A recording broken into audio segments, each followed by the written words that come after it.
How to add source file or file source on Kodi.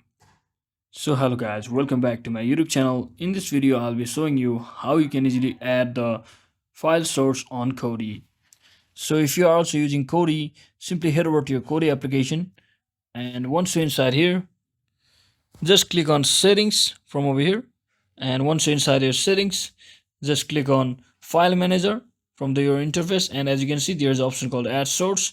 So simply click on it, and now what you need to do is just click on browse, and it will show you the directory from where you can browse your files. So let me just enter my storage just like this, and click on download, and let me just click on this some files like this, and just click on OK, and again click on OK, and just like that you can see on the right section my official source has been added.